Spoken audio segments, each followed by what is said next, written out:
Howdy everyone, it's me once again, the one and only Killer Rodan. And today, I'm going to be doing a video for a series of videos I haven't done in a while, where I would talk about lost cinema. Basically, the idea here, I'll be digging into it doesn't matter what the franchise, it doesn't even have to be a part of a franchise, any movie, literally any movie that was supposed to go into production, or maybe it kind of did, but for whatever reason, it was just never made. So, for various reasons, of course, and this could be, of course, for any director, any country, anybody, any crew, from any, literally any company as well, or even independent filmmaking as well. So, yeah, this literally could be anything, as long as the film itself was planned but never made, it qualifies. And it doesn't matter what stage of production either, really. It could be maybe just a few scripts, or maybe halfway through the production, or maybe a few trailers or whatever. Point being, it has to be a movie that was planned, but for whatever reason, it just didn't go through. Because when you think about it, the film industry is still a rather complicated thing to go through. I mean, granted, yes, it has gone easier over the years, sure, with the what you would call the digital age, sure, but still going to be rather difficult as it is. And for these types of videos, it could be any genre. It doesn't matter what the genre is, or even those types of movies that will blend genres. All these have elements of other genres that kind of put them together, sort of, I guess. But as long as it wasn't made, it will count. But as long as it has like an interesting backstory or something, I guess you can say, hey, it will qualify to be this. So for this time around, it's going to be, again, another kaiju film. And it's going to be this one here, folks. Yep. It was going to be released in somewhere during the early 1990s. And it was going to be part of the series of Godzilla films called the Godzilla Heisei series, which basically ignored literally all the Godzilla films except the first one to start its own continuity and whatnot. So that's basically what they were trying to aim for in some ways. Quite literally right before they started the production for their Godzilla film titled Godzilla vs. King Ghidorah, which, yes, they already made that movie, of course, but they were thinking of what they could do. Of course, they were considering the next options for the next film. One of the projects they were considering to do was this film I just mentioned a moment ago, which would be the first project to have a team of humans being interjected inside Godzilla, quite literally. So, yeah. As well as the forest future to have these types of monsters as well. So, yeah, they have a pretty solid idea of what they wanted to do. It was going to feature an unused monster, and it was going to be this creature here. So, yeah. Of course, this was not going to be the only giant thing that this film was going to appear, of course. Since this is a kaiju film, of course there's going to be more than one monster, obviously. Mega Kong was also going to be featured in the film as well. So yeah, this character already had a movie, and it was King Kong Escapes. And this film was heavily inspired by the animated series, which Kong himself was actually in for a little while. So yeah. But judging by the fact that this was going to take place in the timeline of these Godzilla films, it was going to act as if like none of that actually mattered really, because there's going to be a whole new thing to begin with, its own new story and whatnot. I mean, yeah, they could have done like a hypothetical scenario with some characters like they did with Star Wars. I mean, so technically not canon really, but it could leave a bunch of possibilities for storytelling. I mean, don't get me wrong, I'm not suggesting that they were going to do that or they had done it with the Godzilla films. I'm not saying that. The Toho company who have been responsible for these Godzilla films have not done that in any kind of way whatsoever, in any shape or form. But I'm just saying that they could have. Just through my own suggestion there, so I'm getting at. But obviously, like I said a moment ago, I guess they just want to, undo what the previous Godzilla films had done and make it more serious, I guess you can say. which is a and had done before, and which is a topic I've spoken about multiple times before. And this is actually my favorite time period for Godzilla films, anyway. Come to think about it, but yeah, it's just something that they had in mind, of course. But yeah, it's just something they had been planning to do. So yeah, eventually, however, the product had actually went into two different paths. Of course, the forest path retained we retained the idea of humans being changed Godzilla and Godzilla doing battle with a robotic Khan. But yeah, there's different versions of this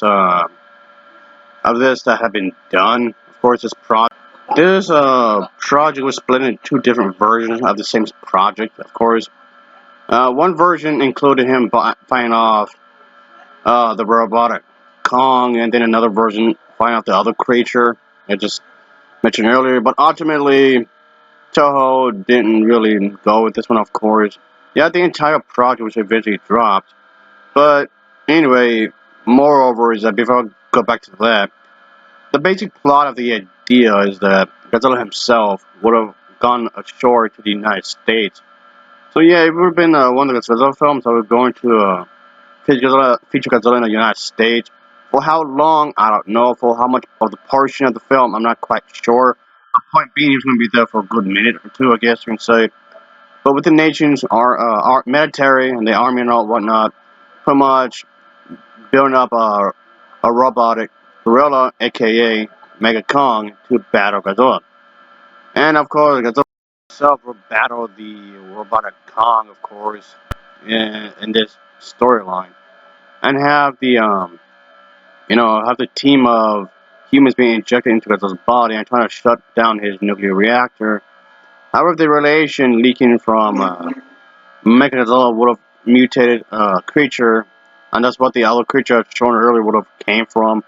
And so doing attacking and whatnot. Then the human characters will have to, battle Godzilla from the inside, while Mega Kong would be fighting the other creature. So yeah, then this would advance to the three-way battle from the outside. So things were being pretty chaotic, of course. But like I said a moment ago, this entire thing was just scrapped eventually. Mothra, the Battle for Earth, was the replacement project, I guess, and that film was actually made, and that film became one of the biggest successes in the Asia series, even though I personally don't care for it really. I mean, it's not bad, but it's just my least favorite of the Asia series, if I'm gonna be honest with you. But still, that these kinds of things does make you wonder what could have been. I guess you can say, in other words, is what I'm saying here. But yeah, there's some behind the scenes stuff, like some concept art in some ways that was actually done for this character, the monster I showed earlier. So yeah, they really wanted to make this done, but again, just goes to show you that just because you have a good idea doesn't necessarily mean it's gonna get made. That doesn't mean the concept is bad by any means. No, it just goes to show you that it's not quite as easy as it seems, like many people seem to believe.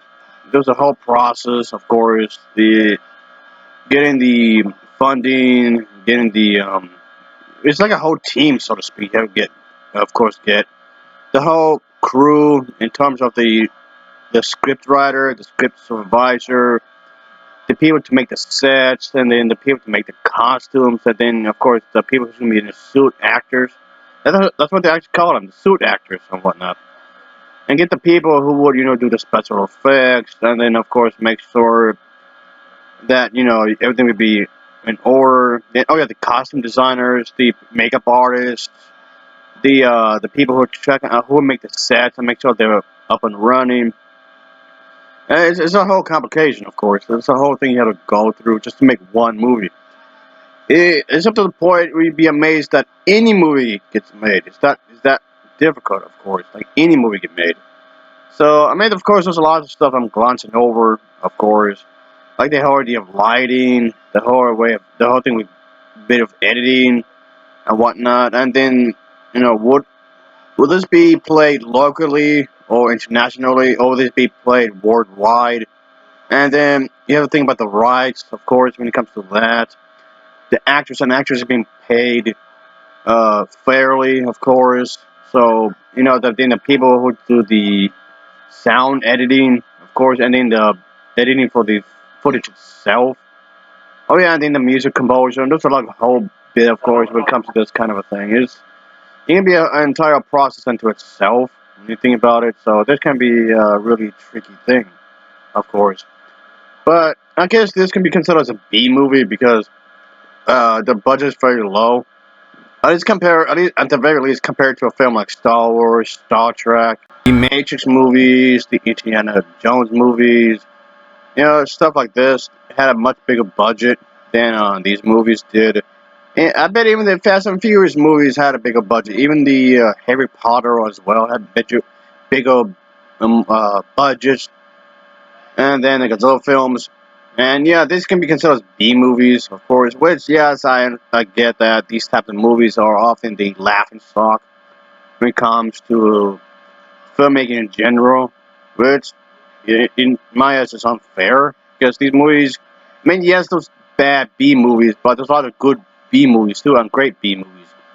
One misconception is that a lot of people seem to believe that the word B stands for bad, which it doesn't. But anyway, I guess in some ways the Toho company didn't have that much faith in this project really, because they obviously went for the more familiar. Because a lot of people are familiar with Mothra and whatnot, so yeah, they want to make sure that the movie makes money. Which in some ways I could kind of get, I guess, because you want your product to make a ton of money. And it just comes off like unfortunately that they let the money get in the way because this could have been good, or could have been good, but just unfortunately they just didn't go with it. Unfortunately, because I would have watched it if it was. So yeah, I don't know if it was going to be great or anything because you can live up to chance, but this project was unfortunately scrapped. And but yeah, for the creature that I showed earlier, they had at least two different concepts for the character that monster exists for this film. But again, nothing was officially done for this. I'm sad to say, but oh well, I guess like I said, it would have I would have just wondered what could have been. I guess you would say because it could have been a good movie for all you know. It could have been a fantastic film altogether. So yeah, just something I wish they would have made, but just it just wasn't done, unfortunately. But yeah, it's just thing they had. They were going to be done. I'm not sure when the exact release date, but like I said, it was early. It's going to be somewhere early in the 1990s, I guess you would say. As I've said before, folks, yeah, nowadays it's a lot more easier when it comes to filmmaking, especially considering the fact that you can afford it, because film classes can be really expensive if you think about it. But even one of the lucky people who can get this kind of thing, you can do it, I guess you can say. Even do it independently can be rather risky because even doing that can be a bit of a trouble when it comes to actually making said movie. So it just goes into me thinking that what could have been if it actually was made. And the original producer of this film, Tomi Tanaka, actually passed away during the 1990s. So would he actually brought this back later and actually make this project? I don't know. Your guess is as good as mine. He did want to continue the storyline from these specific Godzilla films, but what would he have done specifically? He just pretty much took it to his grave, so we may never know what could have been if he actually hadn't made it in the way he wanted, if he actually was behind these movies. He did want to make these movies back, of course, in the 2000s, but we're never going to see those films to the light of day. So, I guess this includes this one, folks. And I do want to know if it was going to turn out some way and whatnot, because it could have been pretty interesting to see Godzilla face off a different monster instead of just repeating the same one over and over and over again. Which a Toho and the legendary movie uh, pictures are doing when it comes to, you know, the Raging Gazelle films. We keep repeating the same monsters over and over again, but I'm getting tired of seeing it, if I'm going to be honest with you. Not that the new movies are terrible or anything, I'm just saying. So yeah, I guess this video's gone long enough. I just wrap things up here, folks. Like I said, it's been a while since I've done one of these kinds of videos. So, just thought I'd just make one of these again, because I don't mind talking about these kinds of stuff. I know it's usually the kaiju movies I'm talking about, usually, but that's fine. Just throw my own 2 cents here, what I think. And yeah, it could have been good, sure, but just think of this like me reporting, me doing a little thing with these kinds of movies, because it's pretty interesting what they could have done or how they would turn out and whatnot. So, yeah, there's plenty of these types of movies to talk about, of course. There's plenty of other movies that were supposed to have been made but weren't. But yeah, I'll see if we can get into this kind of a thing more often, I guess you can say. So, I'll see what I can do later, I suppose. But yeah, I guess for the time being, folks, as always, thanks for watching, and take care. Until next time, see ya. Oh yeah. Later. Yes, sirree.